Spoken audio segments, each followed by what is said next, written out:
This is chapter 119 of The Flower of Freedom by Deborah J. Reeves. Come on in. Leave your burdens outside, though. Bring your good heart and good intentions with you. Your chair is ready, night and day, whatever hours convenient, you're welcome. Okay, chapter 119, Contractions. Wilder Penfield was legendary for his research work at McGill, and Bianca's father had taught her to hook her chariot to a rising star. Dr.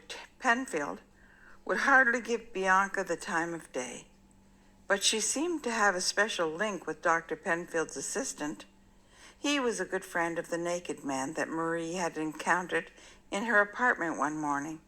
Even though Leslie Gertz was shocked to learn that Bianca was pregnant, the married part was no issue for him. He was sufficiently smitten by her charms to find her a volunteer position in the lab that would allow her the freedom to get some experience and still get to her classes. She planned to attend classes until just before Christmas and then take maternity leave until the following school year. That was her plan anyway. She took her classes and she did what passed for work in the lab until mid-December, when she wrote her exams. She told her domineering in-laws that it was impossible for her to attend their twins' birthday celebration, but that she felt certain that Bertie would attend without her. She explained that she was utterly swamped by her very important studies. After all, her exams would help to determine the rest of her life. Surely they understood that. Shortly after the exams were finished, Bianca decided that every moment of every day was about me time.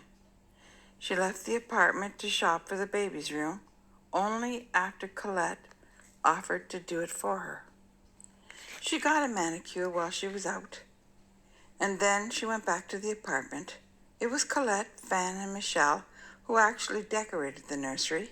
When Bertie brought Bianca's purchases to the house, they took the colors and themes from those items and they created a lovely room. Oscar had told Colette that Bertie had lost so much weight that he had to lend him a smaller belt.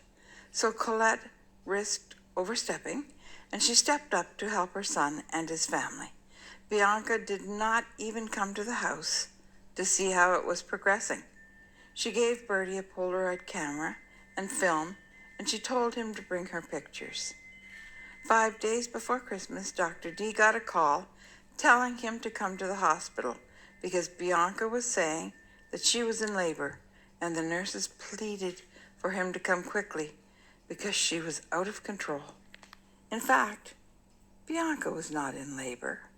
She had the first Braxton Hicks contractions, and that was more than enough for her. She demanded an immediate cesarean section. She kept demanding that he take the baby out this minute, and she demanded in louder and louder tones until she tipped over a bedside table and she took a swing at the nurse. At that point, Dr. D agreed to do the cesarean if she would call Bertie. She picked up the telephone from the restored bedside table, and Dr. D left the room to book the OR and prepare for surgery. He reflected on how peaceful it would all be once she was under anesthetic, and he wondered how Bertie could cope with such a woman. The surgery went well.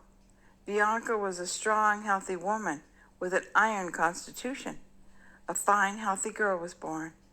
She was bright and alert, and she scored well on the APGAR scale. Bianca was still asleep when Dr. D left to find Bertie in the waiting room. Bertie was not there, so Dr. D went home to his own family for dinner. As he spoke about his day to Michelle, she was totally surprised. I was with Colette decorating the house until 4 when I left to pick up the kids from school. Bertie was still there. He didn't say anything. What time did you say that the baby was born? 2:30, said Dr. D with a worried look. He left the table and he called Oscar. In vague terms, he spoke with Oscar, and he attempted not to violate privacy oaths. Oscar heard the worry rather than the words, and as soon as he hung up the phone, he called Bertie. "What are you doing, Bertie?" asked Oscar. "I just cracked open a beer, Papa, and I'm savoring the silence in the apartment." "What? You don't get enough of me all day every day? You have to waste your time calling me in the evening to check up on me?" He laughed.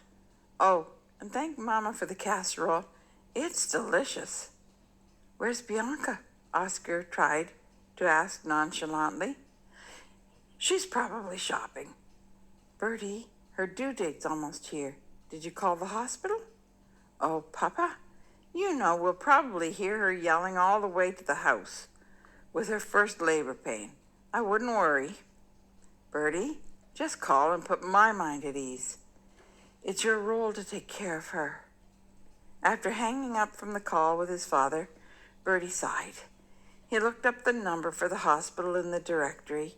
He felt foolish as he explained that his wife was near her due date and they had not heard from her, so his father had demanded that he call the hospital. The lady at reception told him that yes, Madame Saint Laurent had been admitted and that she had given birth to a little girl, but that she was not accepting visitors that evening. He did not remember the conversation ending. As he fumbled to replace the phone onto its cradle, his emotions went from total confusion to betrayal and to anger. How, he wondered, could Dr. D do this to me? He snatched up the phone and dialed. When Michelle answered the phone, he rudely demanded to speak with Dr. Donovan. That's the end of chapter 119. We sure look forward to seeing you for the next chapter, which is called Arrivals. As always, all rights to both the book and the presentation are reserved. And as always, we have no reservation in inviting you back as long as you bring your good heart and your good intentions. I remain your friend, Deborah. Bye-bye.